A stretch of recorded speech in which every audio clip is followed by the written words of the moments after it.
Well, welcome. We are glad you are here with us tonight. My name is Fred Chay. I'm the academic dean and professor of theology at Grace School of Theology. And this is one of the webinars we do and to help people answer questions. We provide a number of these webinars on a variety of topics.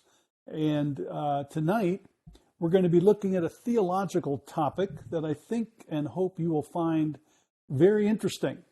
You know, in the past, theology was called the queen of the sciences. Well, the fact is, theology is the king of the sciences because theology is all about the king, right? It's all about King Jesus. And so theology shouldn't be the queen, it should be the king. And tonight we're going to talk about some things that are not only theological, but they are also essential for the Christian life. So we're going to put together two topics tonight. One of them is what we might call the providence of God. So when you talk about the providence of God, you're talking about the essence of the Godhead and the existence of the Godhead and how he operates. So you're looking at the nature of God and the way of his attributes and how that works out in real life. But we're also going to team that with the concept of prayer. So theology and providence is kind of a systematic theology topic. The theology of prayer is more of a pastoral theology topic, but you notice they both have to do with theology. So theology is the key to help us deal with the issue of prayer. Now, I don't know about you, but I imagine in any room, if you ask people, are you fully satisfied with your prayer life? Most people say no.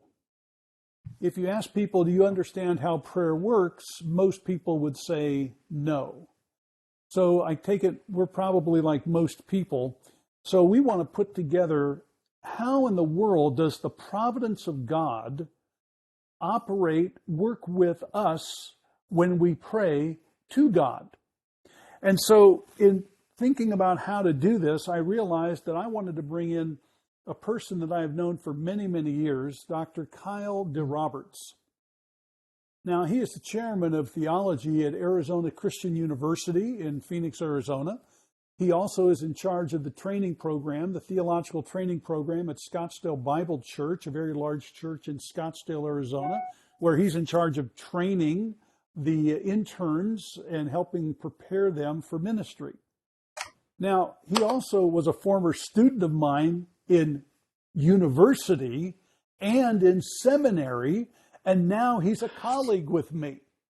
So you see, if you live long enough, good things happen, and Kyle is a great thing to have happened because he can replace me. And I'm getting old and moving on, and he's getting older and moving up, and this is wonderful. And Kyle has spent some of his important years in studying theology dealing with this very issue. In fact, he ended up writing a book called The Secret of Prayer.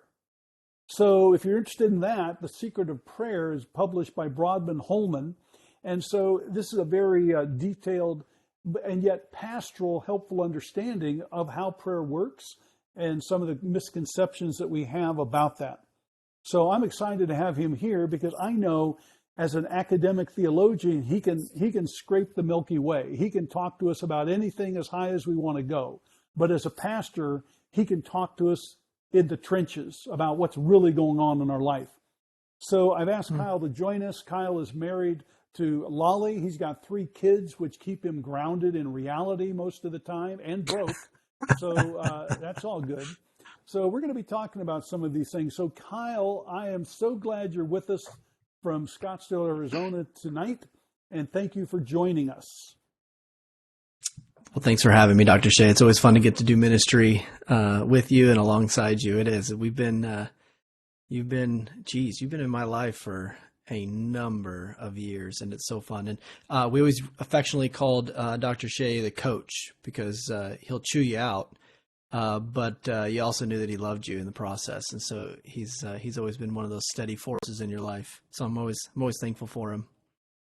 Well, thank you for that. Kyle has taught for us at Grace School of Theology in the doctoral level and the master's level.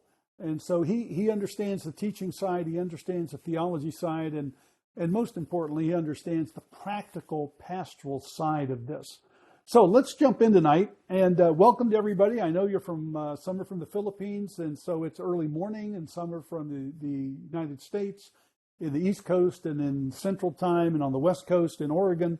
So welcome to you, and thank you for investing some of your time with us.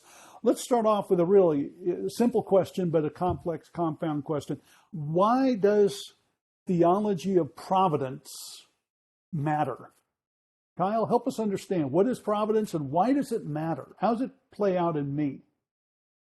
Yeah, that's, here's one thing that I've come to learn, and it's actually coming to life more for me as I spend more time in the university setting.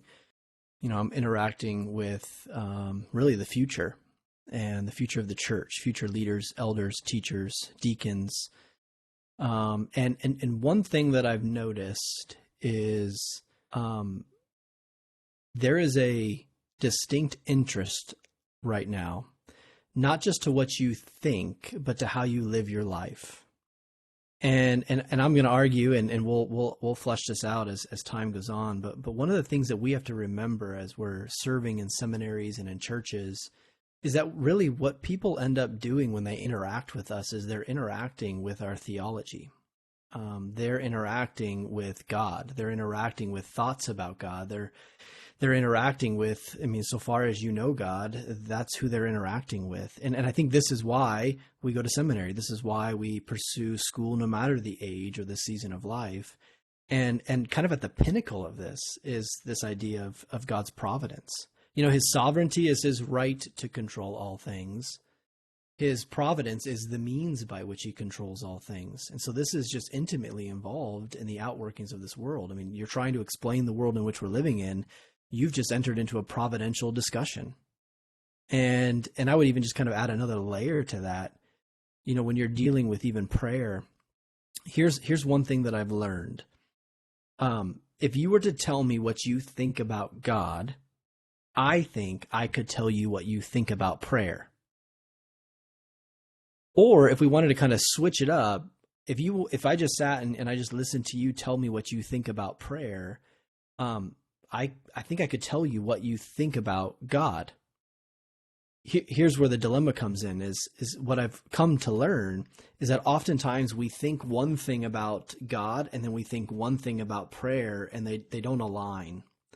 And so there almost is like this theological triage which takes place, which we have to begin to then form an alignment so that we're able to articulate clearly, hey, this is what we think about God, including his providential ways in which he intervenes in the world. But then also it's got to match how it is that we embody and we model prayer in our lives and in the church. And so the importance of being able to define and to describe who God is, it's I don't know how we can go on. I don't know how we can talk to God. Because we don't know whom we're talking to if we don't know who it is that we're talking to. And so this whole theological pursuit and these kinds of doctrines like providence become so important for us in that process. Well, now let me follow up on that. Lots of times people have different theories of theological constructs. And I think it's probably true about the different theories of the providence of God. And we're going, how can you have different theories about providence of God? Isn't the providence of God self-attesting? So what are some of those theories that are out there? Yeah, and that's very true. And I think as pastors, theologians, thinkers, what we do is, and this is, I think, this a testament to you, Dr. Chay. As long as I've known you, you never just present one viewpoint.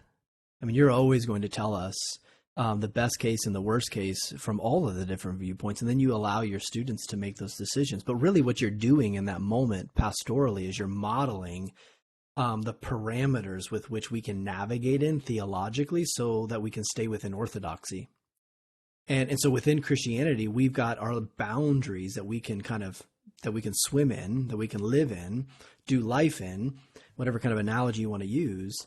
And so what ends up happening is based on life experiences and based on influential, disciplers and people and mentors and professors, we end up forming our own theologies, which might look a little bit different. I mean, there's quite a few of us here on this call this evening, and we might describe our relationships with God a little bit different. We might emphasize there might be different doctrines that we're all interested in, which might be different than one another, and that's okay. And with Providence, we've got some room where there's some available options, and then it becomes our decision theologically to figure out, okay, well, which one is the most consistent? Which one makes the most sense given the biblical text? And that ends up being something for you to decide. And so I think, within evangelicalism, there's four dominant views, and there might be some subcategories of these, but there's four views which typically surface. And one of them would be compatibilism. We'll get to maybe define these in a second, but a brief kind of definition would be that compatibilism says that somehow God's sovereignty is compatible with human free will. Never really tells you the extent of human free will, but somehow God's sovereignty is compatible with human free will. The other view would be hard determinism. Hard determinism is a great emphasis on God's sovereignty, even to the point that it removes the necessity for there to be any kind of free will. So this is hard determinism. And then a third option would be middle knowledge. Middle knowledge is going to carry with it this idea that God knows not only what a creature would do in any given circumstance, or could do in any given circumstance, but what a creature would do in any given circumstance. And so there's at least an attempt to uphold a strong view of divine sovereignty, while at the same time allowing for human free will to exist. And then the fourth view would be open theism. Open theism affirms, God's sovereignty and his omniscience in the past tense, right? It looks back into the past and it says, okay, God knows all things completely and totally, and even in the present. But open theism holds a view that says, okay, but concerning the future, God is open to what might take place. And so what God ends up doing is finds himself in a responsive posture to what a human being might do. Now, if you're hearing me say this and you're a little uneasy about that, I'm okay with that, right? Out of all of the four views, this would be the one that I think is by far the most untenable. But it's a view nonetheless, and it's a view which is it's large enough where you at least have to deal with it. You have to at least acknowledge its existence. And so based on this, I mean, we would all probably fall somewhere on that paradigm. One of those four terms would likely define where we're at on the spectrum of divine providence.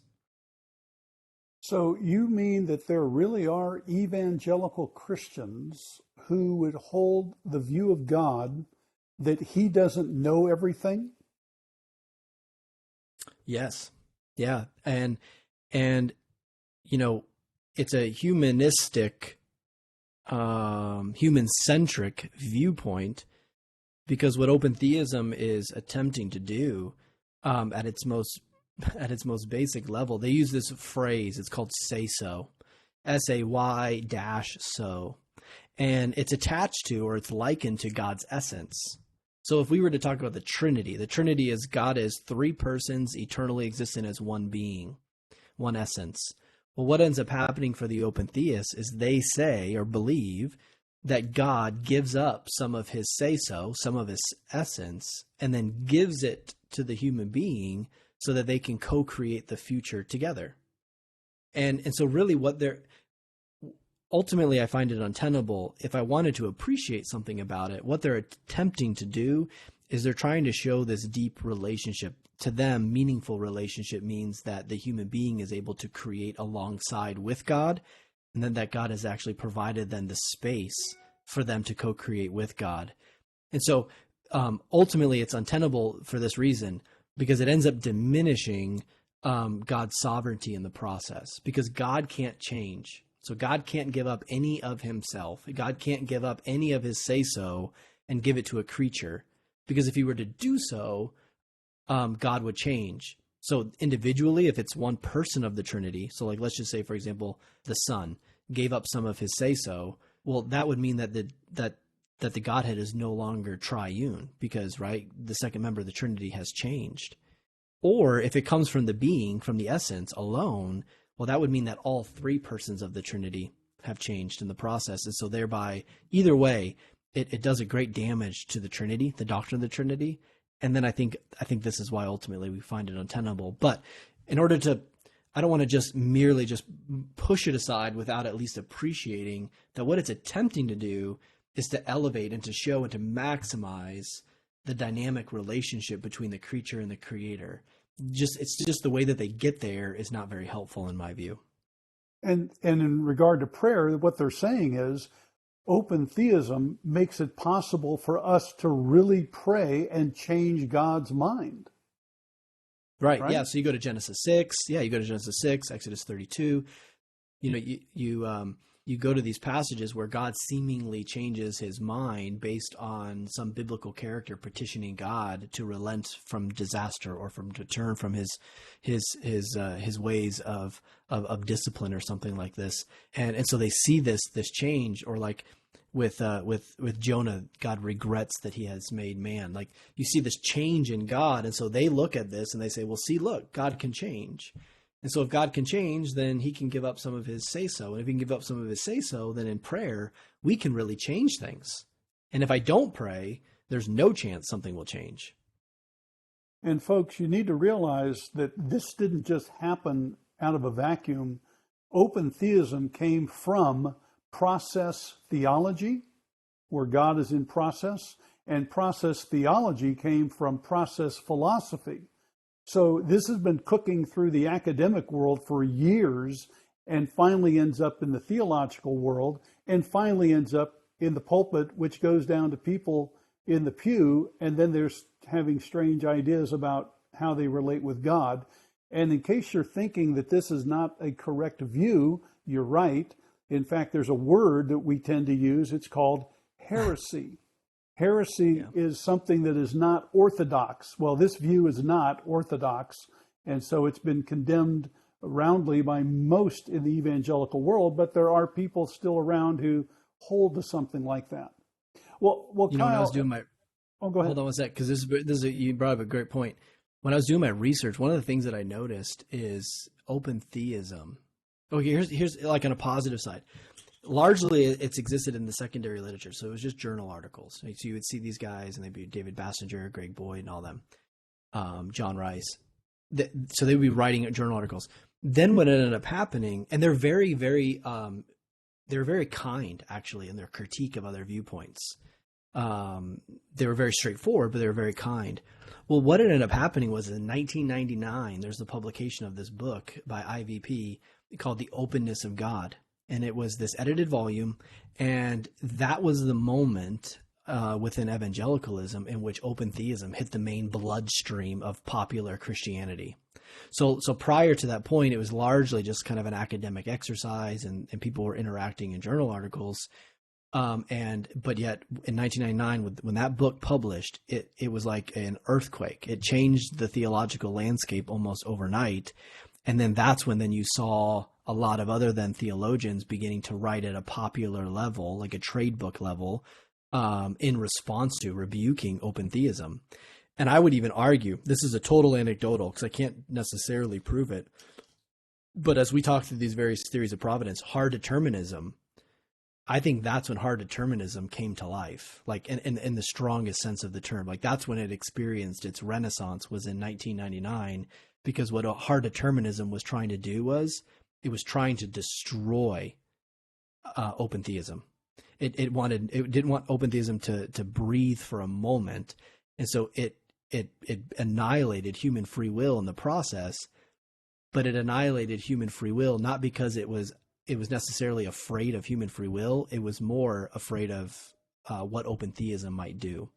And so you kind of see these two players within this theological landscape kind of competing with each other from that point then forward. So tell me a little bit, or tell us a little bit more about hard determinism.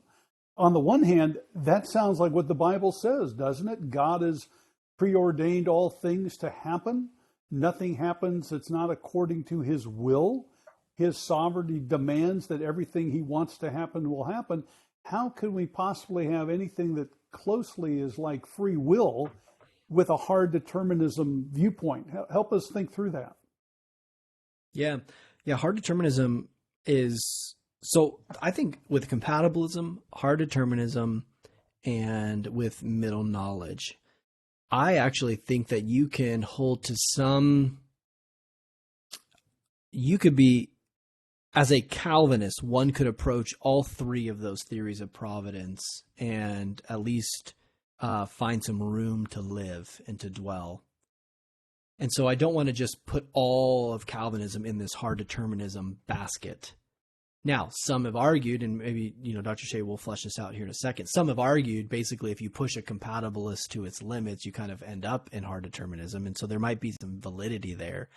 But from the compatibilist mouth, or from the hard determinist mouth, or from the Molinist mouth, there are those that subscribe to Calvinism or some form of Reformed theology that hold to these various theories of providence. So that said, preliminarily, hard determinism is a belief, I think, largely in response to open theism, which essentially says that God is sovereign, and because he is sovereign, he is then responsible for everything that takes place. Right? Nothing happens outside of God's, not only his control, but outside of his plan, his will. You could even use this language like with his hand, and so he brings about everything. Well, this works well when it's something good. Where it becomes somewhat problematic is when the result is something that's not good, that's not perfect. Because the hard determinist, to maintain consistency, has to also say then that those things, God is also responsible for them by way of his own hand as well. And so if it sounds kind of like, if you sit back and you're like, well, I don't really know if I like that, I get it, but that's at least the direction in which they're going. The way in which they walk themselves out of that and justify that God could actually be then responsible for evil in a direct way, is they have this greater good defense that they employ. And the greater good defense is this idea, and it kind of follows a Christological undertone, because what it says is, so if God the Father can kill God the Son, which is one of the most atrocious and kind of wicked things that's ever been done in history, if God the Father can kill God the Son, then he can do whatever he is doing to you. Like nothing, no one is ever going to say my suffering is greater than Jesus' suffering. And so this is their way. So if God can bring good from the death of Christ, then he can bring and will bring good from whatever you're experiencing through your suffering. But as a result of this, what it does is it alleviates human free will, or even the necessity for free will. And therefore, God's not guilty of allowing or doing the evil because he has a bigger end game in mind. Yeah. Yeah. And it was one of those. So Wippenstock published my dissertation, and it was prayer, middle knowledge, and divine human interaction. And in that, when I wrote my chapter on hard determinism, when you do academic writing, you summarize the thoughts of the person, so it shows that you've demonstrated that you've digested it and that you can put it in your own words, and then you attribute it. So then you cite it, so that people can find, where that information's from. Well, I kept saying over and over again all these things that these individuals were saying in a hard deterministic fashion. And my first reader was, he didn't believe me, and he's like, no, they didn't say that. So I want a pull quote. So he actually made me go back and rewrite this chapter in my dissertation, and I wrote it in a very non-academic way, stylistically, because I just, instead of summarizing it, I put it in their own words, because they're very damaging, like damning words, because they were attributing this great evil in a positive way to the hand of God. And it's kind of unfortunate, but it's there, and it's alive and well. So open theism is kind of on the far side, and hard determinism is on the other far side. And Hmm. compatibility would be that somehow, we don't know how, but somehow free will and providential sovereignty can operate together. We don't know how it works, but it just works. So they don't really answer the question. They just say somehow it's okay, but let's move on to something else. But you brought up another view. You called it middle knowledge. And I think that Hmm. might not be as familiar to people. Help us understand, define it, and describe what middle knowledge is and how it works, and then connect that with Yeah. prayer. Okay. Yeah. And to be fair, like what the last thing I would want is for this. I don't need this as ammunition to to go against all these various views, right? So we have a short period of time to discuss some pretty robust theories of providence, and yeah. So I want to, because these are well-meaning people that are putting forth their theology and how they think that God operates and works Himself in the world. So I do. I want to be gracious towards everyone in this regard. But, with middle knowledge, we could call it Molinism as well. And either term, it kind of just, anytime I say, middle knowledge, everyone always is like, is that Middle Earth? Did you write your dissertation on, the Lord of the Rings? But I didn't. It's not that. So middle knowledge is simply this. So middle knowledge says that God knows what every possible creature could do. Okay, all those possibilities. God knows what any possible free creature could do if God were to create that creature and place them in that given circumstance. So He knows not only what they could do, but also what they would do if He were to create them and then place them in that given circumstance. So what ends up happening is that they affirm, or at least the attempt here is that they affirm a very strong view of God's sovereignty, but they also affirm a very strong view of human free will. And how it fleshes itself out is I like, at least, the Psalm 139, because it's somewhat of a familiar passage to us all. So Psalm 139 goes through, right? So what does the psalmist say? Like, my thoughts before I think them, my words before I think them, all of my ways, when I sit down, when I stand up. And I've often wondered about this, like what makes this? And then the psalmist says, and these thoughts are too high and I cannot attain them. But what makes them so high that they're unattainable? And you got a couple of scenarios. One, there's only one word with which you could say, and God knows what words you will say, or God knows you will sit down, and there's no scenario in which you won't sit down, and so we are amazed at God's knowledge because we're going to sit down, or a thought, God knows the thought we're going to think, and there's no other thought that we would have thought. That's one way. But the other side of that, and I think this is probably more of where middle knowledge would land, is that middle knowledge says that out of all of the possible thoughts that you could think, God knows which ones you will think. Right? Out of all of the possible chairs with which you could sit in, God knows which chair you'll sit in. Out of all of the possible words that you could speak, God knows which word you will choose to speak. And so the beauty of this is this data that God has access to in His omniscience concerning all of these possibilities, but then He also knows us so intimately, but that He also knows narrowly what word, when we'll sit down, what thought. Like He knows the specifics as well as all of the possibilities. Because then when you get to Psalm 139:16, the psalmist then says that God has this knowledge of us when we were yet an unformed substance. The ESV uses unformed substance. So this unformed substance word is a hapax legomenon. It's the only time it's used in the Bible. And so we don't know what it means. It could be an embryo. It's like this like gooey substance. It's been described as. Either way, it predates our existence. And so God knows this vast knowledge about us before we were ever created. Well, how did He know that? Well, I think it's because within middle knowledge, He knows what you could do, all these possibilities. But because God is omniscient and because God is sovereign and even providential, He then chooses a world to create. And then guess what? he knows exactly what you're going to do if he creates that world and he places you in it.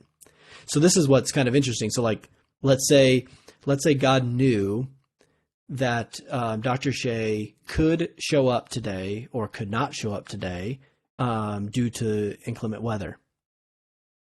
Well, then Dr. Chay knows, or then God knew. Dr. Chay loves when you confuse him with God.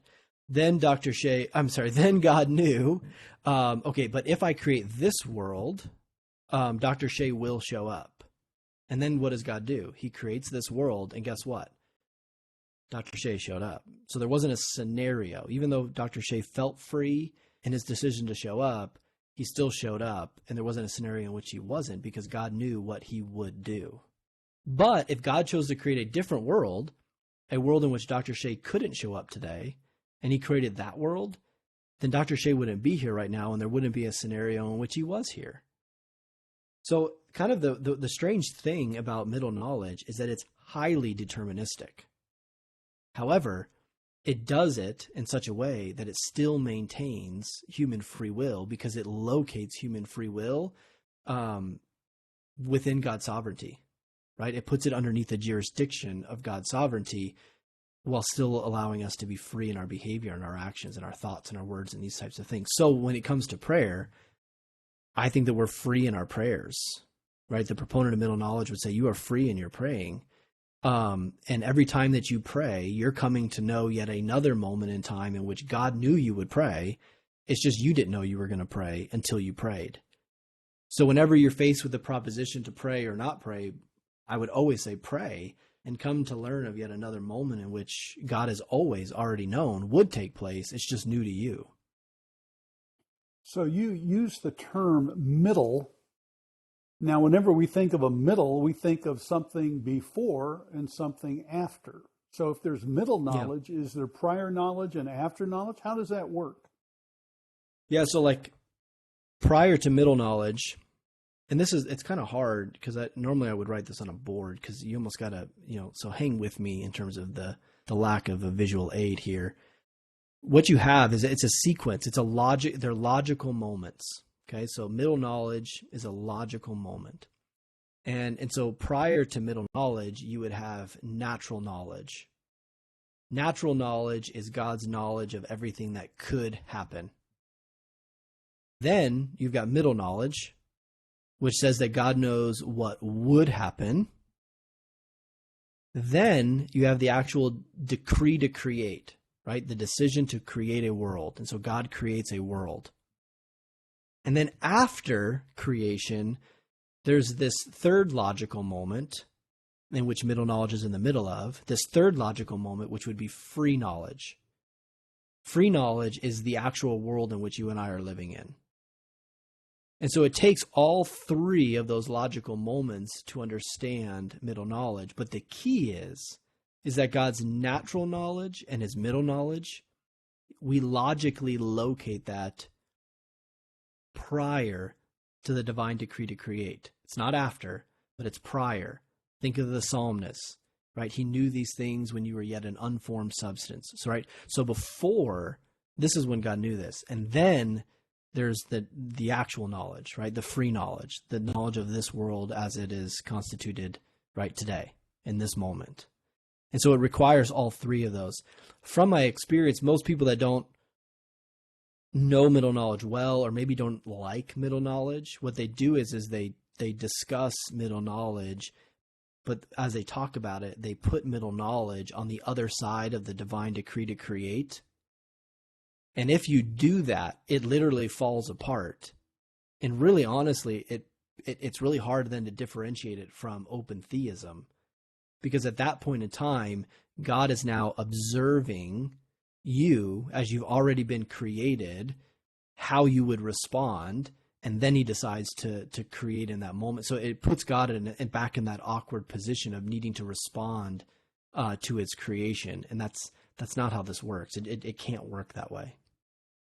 So, and I understand this discussion may sound a bit philosophical and theological, and that's because it is, but remember, we got to stretch up a little bit sometimes, reach up.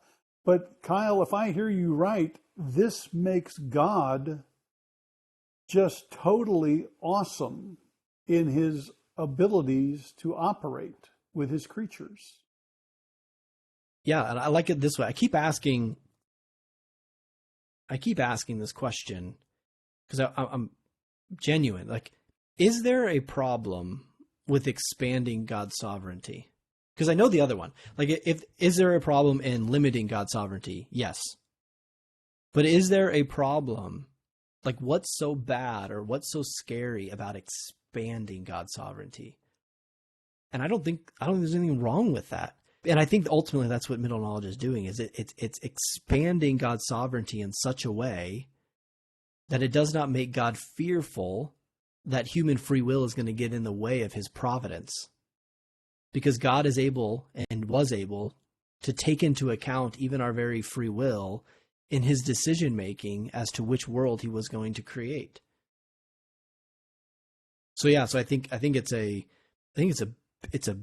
it's right, it's beautiful in what it seeks to accomplish, because you have this strong sense of human free will, but you also have this very strong sense of divine sovereignty, and it shows that they're actually not in competition with one another. I think understood correctly, both human free will is in a submissive posture to that of God's sovereignty, just like God's omniscience, right?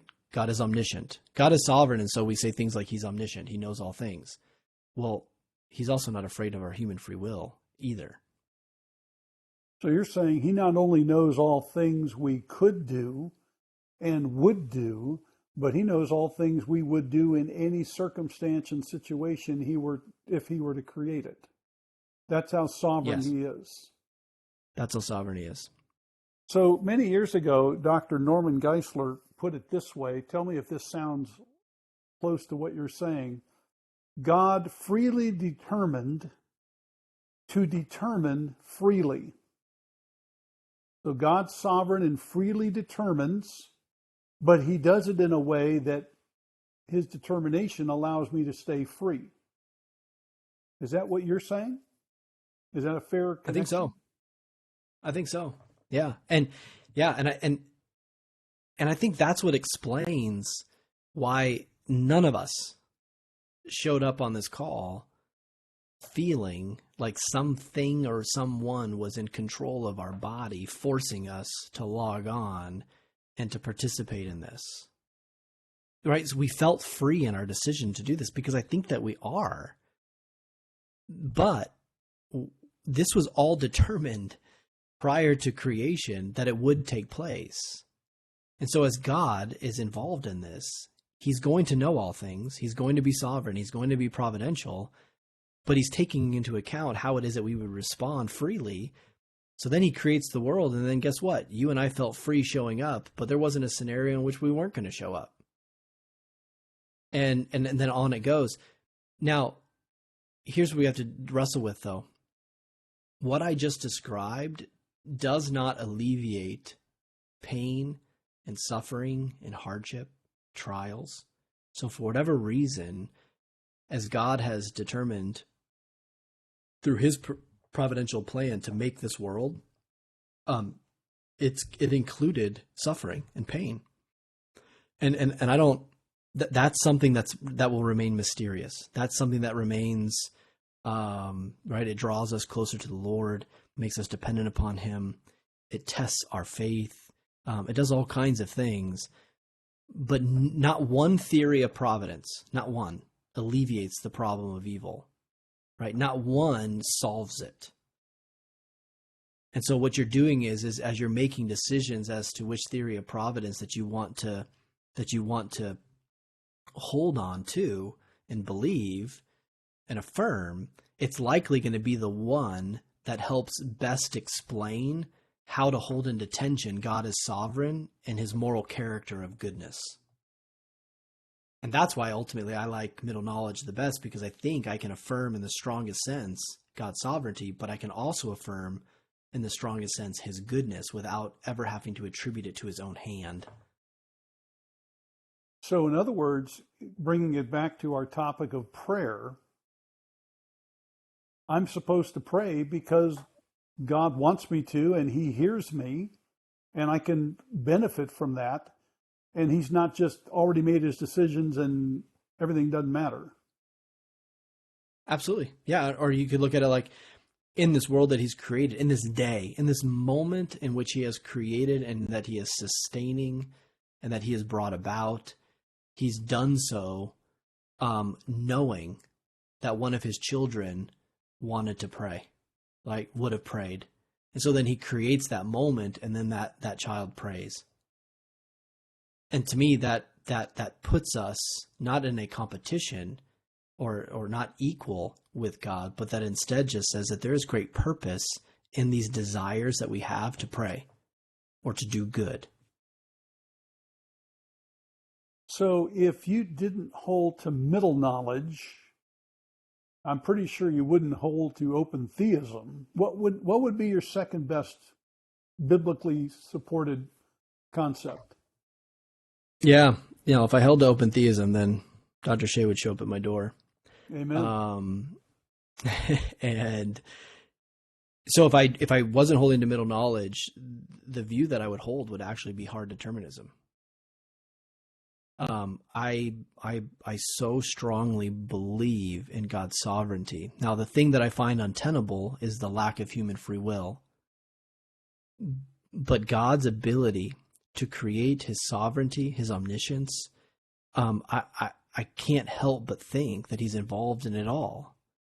The only thing missing from hard determinism, though, is a way to preserve God's moral character and human culpability, right? What's the role of the human being in this?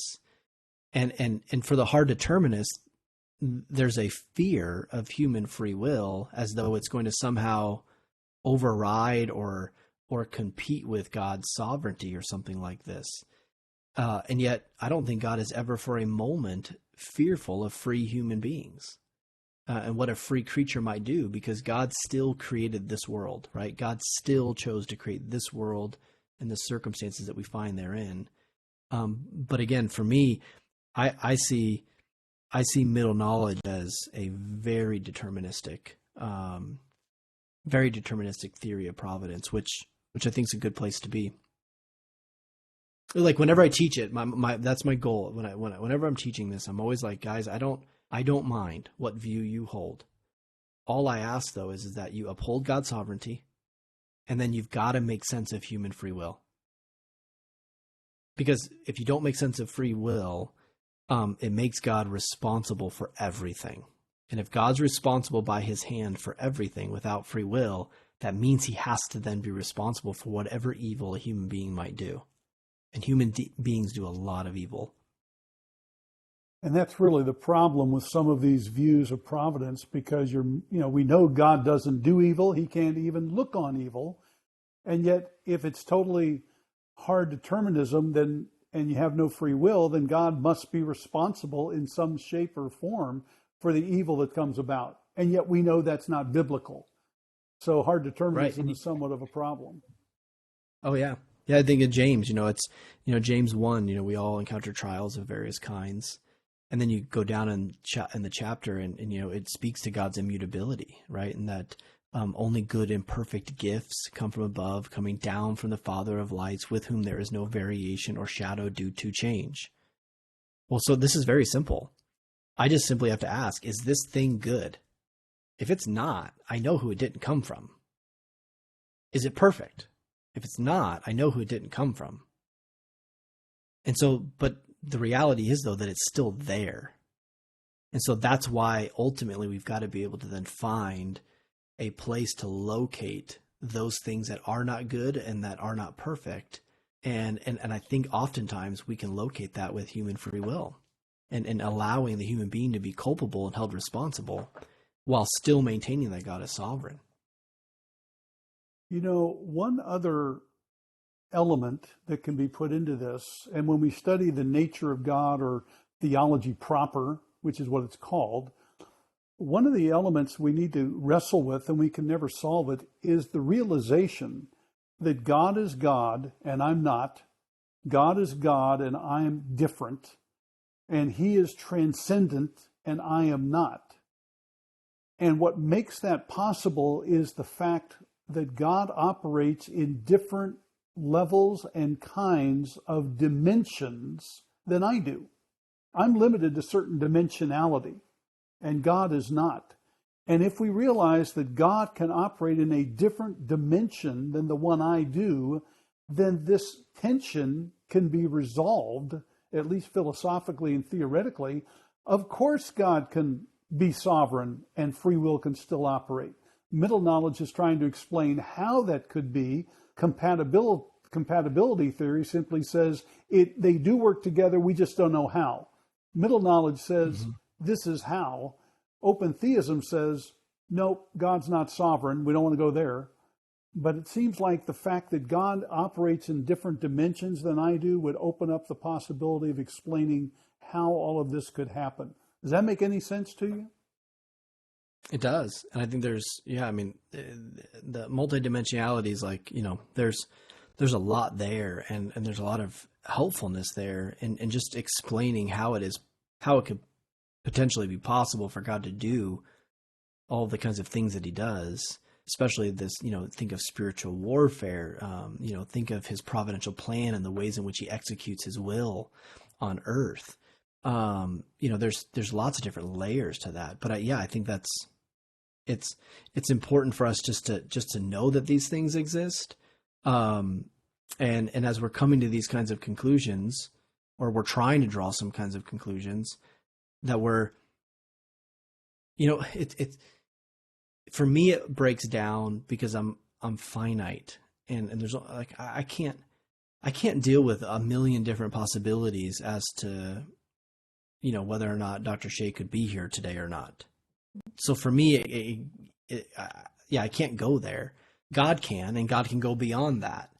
So even there, as he's making decisions as to the reality of there's so many interworkings and so much cause and effect, and there's so much, this, like if this happens and then this happens, or what if this happens? I mean, God is literally playing all of this out in his decision-making process to bring forth this world. And so I think this is why we have faith. This is why we believe that God is good, because it's hard to see his goodness in 9/11 and in the Holocaust and in these types of things. But I also don't need to make those things good, because God has done them with his own hand either. So there's a ton of tension here, and there's a ton of mystery. I think every single theory of providence defaults to mystery at some point. And really, maybe that's one of the ways in which we ultimately make our decision is everybody goes, okay, I'm comfortable up to this point, right? And then they pull the parachute of mystery, and then they bail. But each one defaults to mystery because each one doesn't resolve the issue. I mean, each one, like I said, at the end of the day, there's still sin in the world. There's still evil. So you're trying your best to make sense of it in a very limited way. So as I get older, I find myself going to Deuteronomy more and more. The secret things belong to the Lord. And I've discovered there's a few more secrets than I thought there were, which results in humility and submission in my worship of him. Well, Kyle, this has been very helpful. We've looked at providence. We've looked at how that could work with genuine prayer, and therefore, instead of saying, why pray? He already knows. God says, no, bring your requests to me. Jesus instructs us, when you pray like this. And so we shouldn't be afraid of that, and it shouldn't limit us just because we do believe in the providence of God. So I'd like to open it up. If anybody has a question they'd like to ask Kyle at this time, you can unmute yourself and let us know.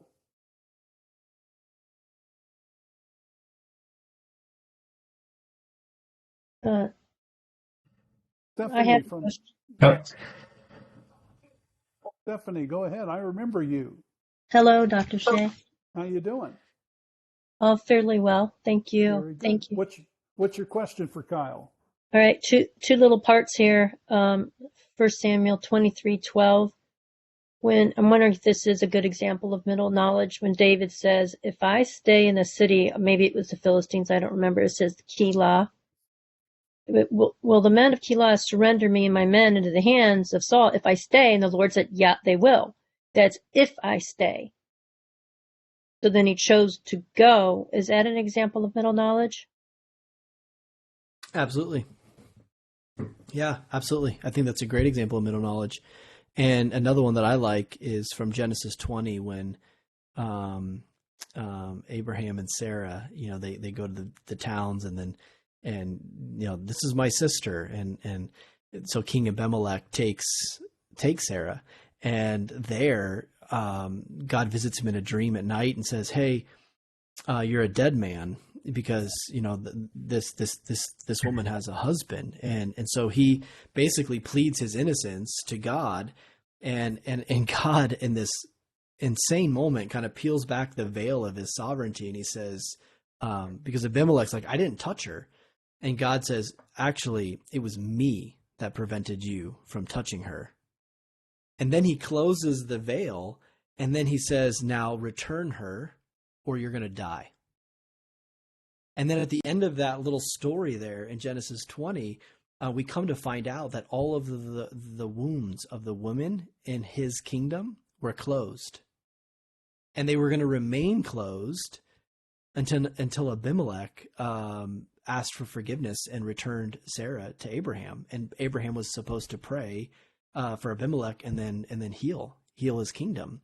And so it ends up happening, and then God, it doesn't say in like a possible tense, but it says like in an active way. And then God reopened the wombs of the women. And so I think that's another great example where you're seeing God orchestrating his sovereignty while at the same time telling these human beings like, go return her, right? Have Moses pray for you. And in a real way, the kingdom would have ended if he would have refused to do that. So I love that example from Samuel. I love the example from Genesis 20. I love the example from Psalm 139. I really do think that's a good one. So those are some good biblical passages. What was it, part 2? Part 2, thank you for that answer. Part 2 is, what verses do show that our prayers influence, persuade God, and what we might call answering prayers?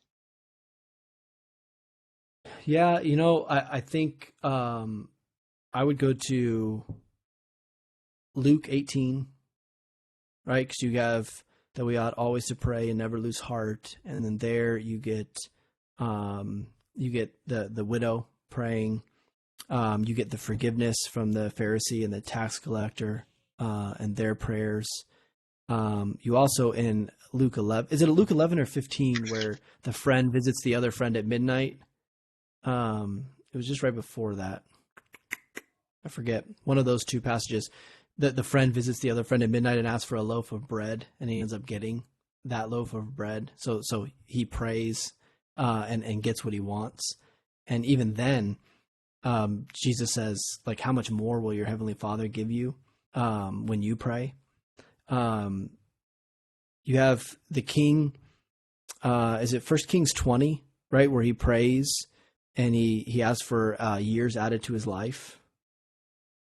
And God answers that prayer. You have First Chronicles 1, where you get, Second Chronicles 1, where you get Solomon praying, right? God asks, like, hey, ask me anything and I'll give it to you. So there's just another example where, he's granted wisdom. And in addition to that, God gives him wealth as a result of his humble heart. So I think there's a number of the one example where prayer, I think, really legitimately lands in an unanswered way is with Jesus in the garden when he prays for this cup to pass. I might add the Syro-Phoenician woman as she's talking with Jesus, and if we equated that to prayer, and she's got a demon-possessed daughter and says, Lord, heal her, and Jesus says, nope, get away from me, dog, turn away. And finally, he gives up and he's cut to the quick and he heals the daughter. Well, that's an answer to her prayer, seems to me. Yep.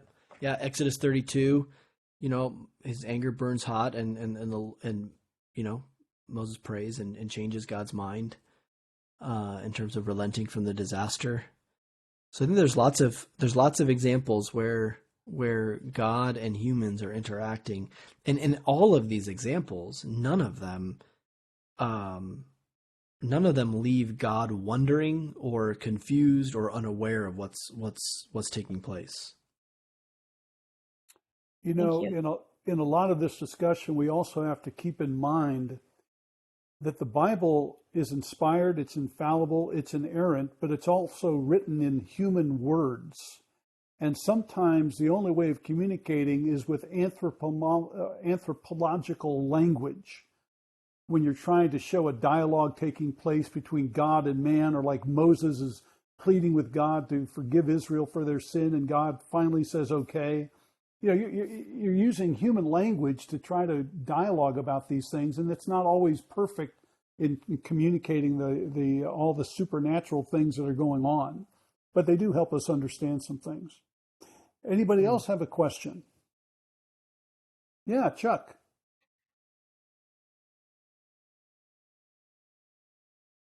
Yes, in a class with Dr. Ed Bloom at Dallas Seminary, he was trying to argue, he's a strong Calvinist, and he was trying to argue for psychological free will. At the end of the class, I went up and I asked him personally, uh, what about ontological free will? Did he believe in ontological free will? And his response was, I don't know.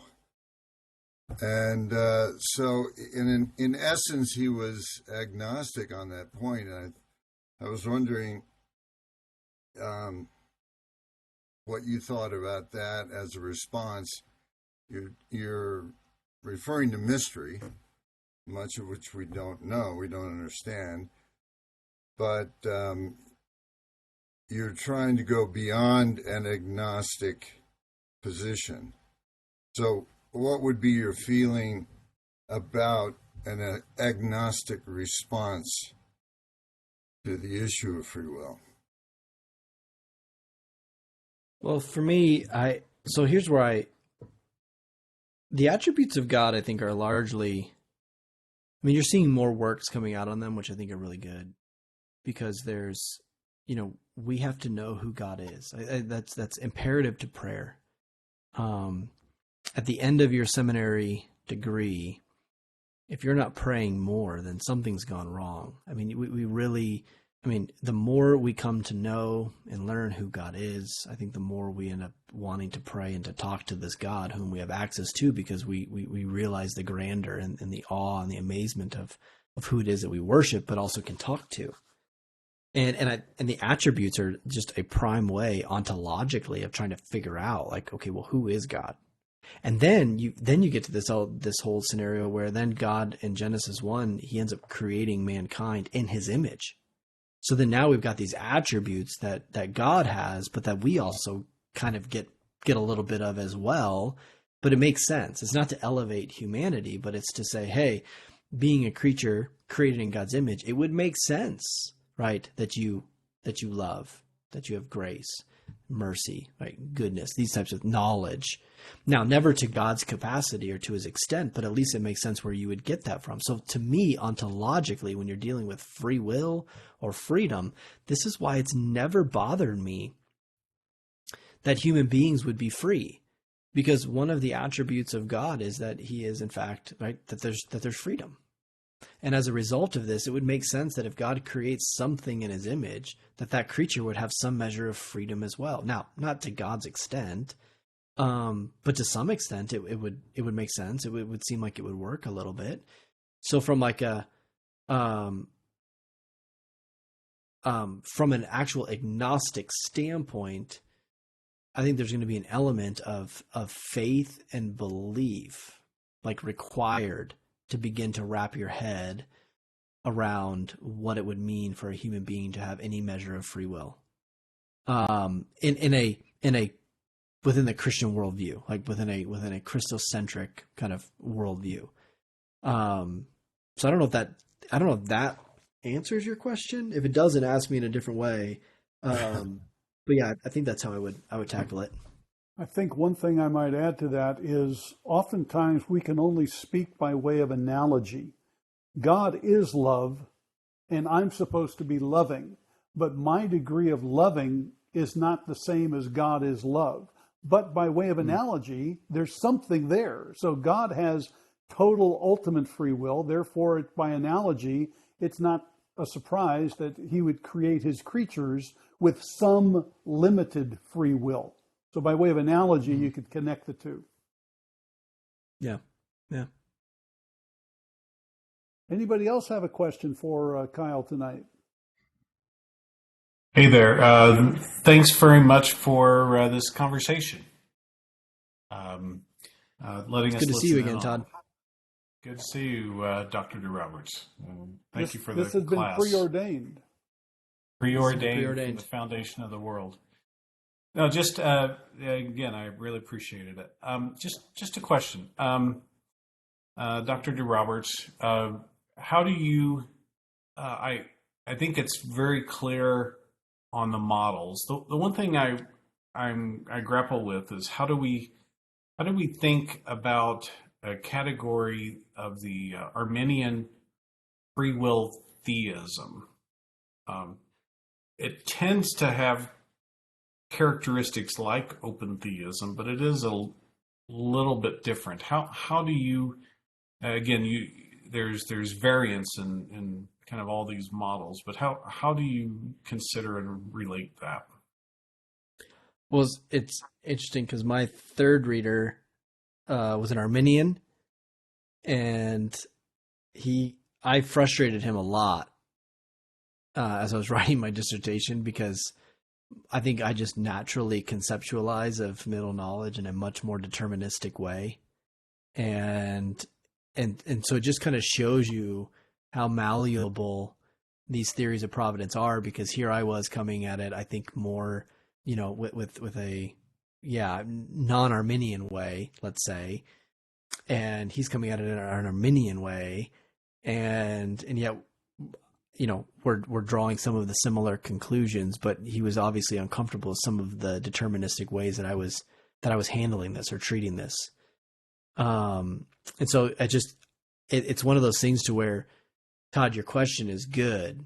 It's so subjective, because it comes from that. It would have to come from that particular person in like kind of their variant of, say, Calvinism or Arminianism or something like that.